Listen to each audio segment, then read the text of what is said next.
a little deeper.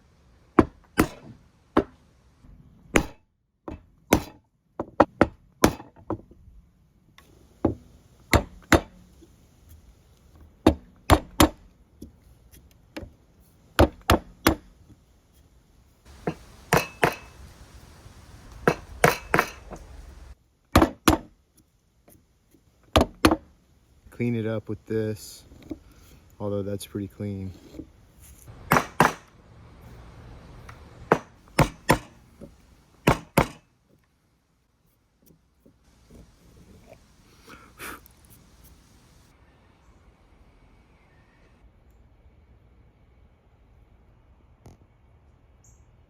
Pretty nice, I like it. Next I'm gonna put some, I think of them as teardrops. They're like bevels in these corners using a hammer and chisel, and then go from there.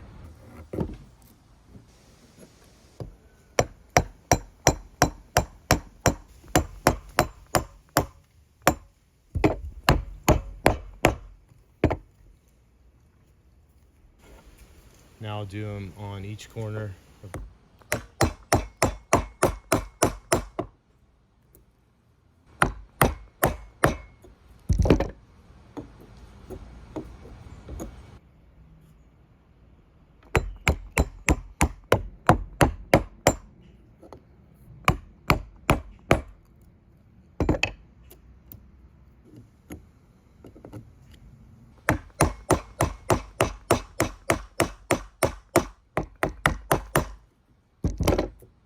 Okay, here it is with the teardrops. Teardrops and pinstripes. Next I'm gonna put a chamfer along these edges. See that? The trick is getting a even cut.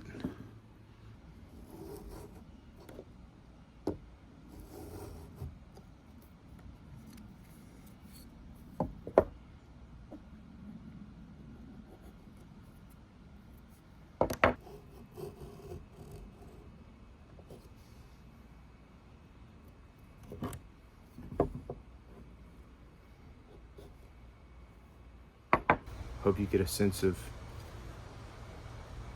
it. Let me show you what it looked like before using the other one. So it's not a, you know, it's not a ton of work, but to me it adds a lot. It adds dimensionality, contrast, interest, and but without being too gaudy or too ornamentational. Okay, so now I need to do this same thing to a whole bunch of other pieces. And it's all going to be the same process as what you just saw. So I'm going to kind of speed through that and show you the end product. Okay, that took a while, but we got it done. So there we go. A lot of little bits and bobs, a lot of firewood here, but looks pretty cool. I'm happy with how it turned out. I had originally thought I would do a more kind of complicated design, but I'm glad I opted for something simpler, elegant, minimal.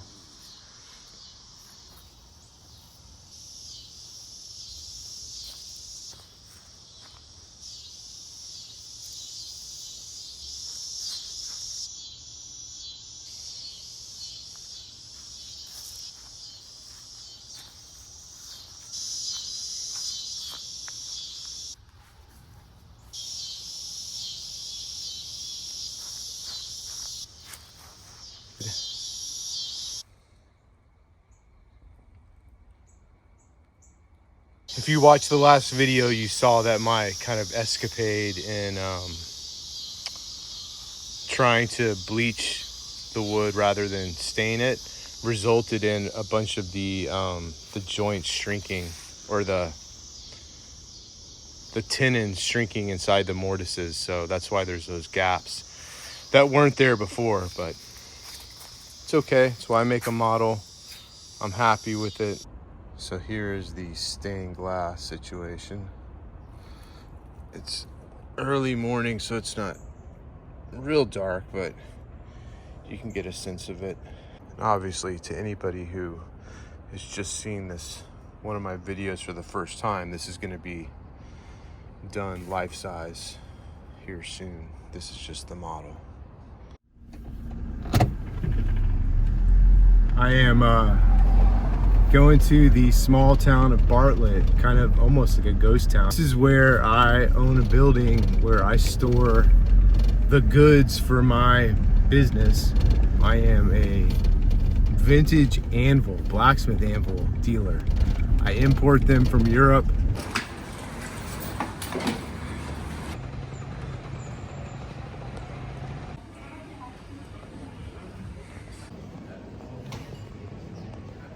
I sell them all around the US. So got to a stopping point with the timber frame model.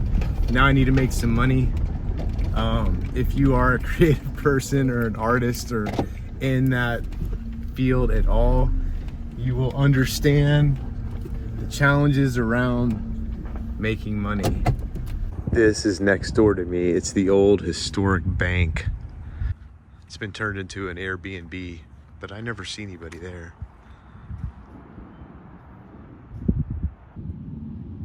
Look at this window. It's like something from a cathedral or a church. And look, you go up. It's awesome, man. Awesome.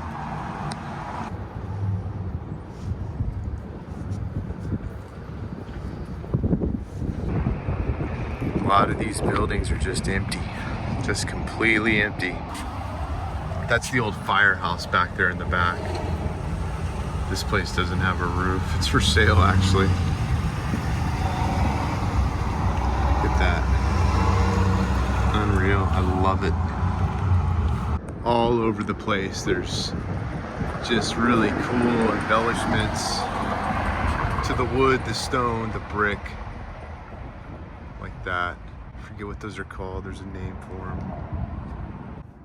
Cigar. Look at that. Look at that. That's unbelievable. That's the original mural. A lot of the interior walls of these places were at one time an exterior wall, and then when they build on the next building, they just turn that exterior wall into an interior wall of the next building. So a lot of these interior walls have these murals and signs painted on them because at one time they were advertisements on the outside of the building, but now they're on the inside.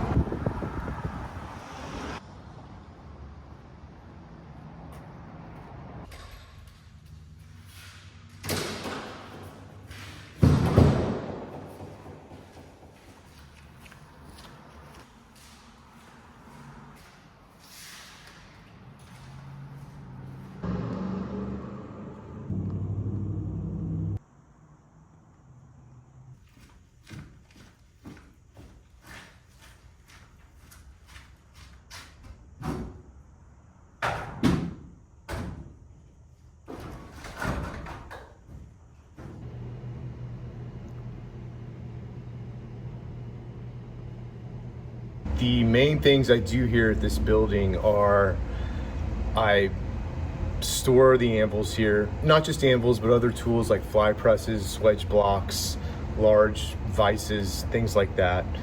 I bring them, essentially I buy them over in Europe, France, Italy, Germany, Austria.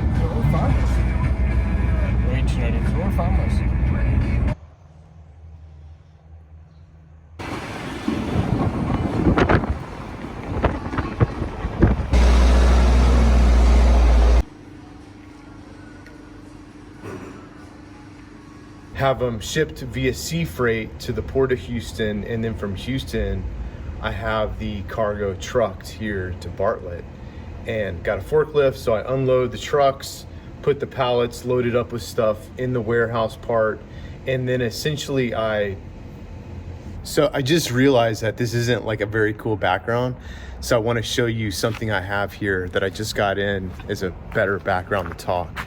Let's see if I can do this correctly. This here, yeah. This is the largest English fly press I know. This thing is 2,500 pounds, so it's 1.25 tons. I think this is a better background for what I'm doing here.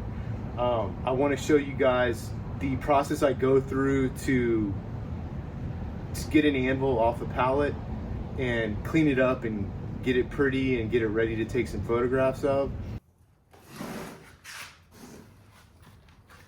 This is made by hand, probably 1880 to 1915, somewhere in that area. It is a hornless Bavarian pattern anvil, and all these pieces, like this heel or end and end, this chest, this central pillar, and then these stepped feet pieces, these all would have been made separately. They would have been forged separately, and then everything would have been forged welded together. It's a remarkable piece of craftsmanship. Nobody makes stuff like this anymore. They just cast using molds. They cast a steel of questionable quality, anvils. But this is the gold standard. It is a fully forged German blacksmithing anvil. Smaller size. This is probably like, I don't know, 80 to 90 pounds. Beautiful, beautiful anvil. There she is in all her glory.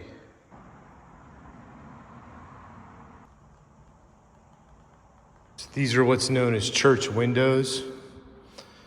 These little depressions here. Central column, a chest or a brow. Some people will call it a brow. Stepped feet. This is very Bavarian. This is very much a Bavarian style here, especially with these, the big step, the big foot, and then the smaller one. And again, all these pieces were forged separately. And then everything was forged welded together, like putting together pieces of Play-Doh. It's pretty much a lost art. Or if it were to be done now, it would be so expensive, it would be cost prohibitive.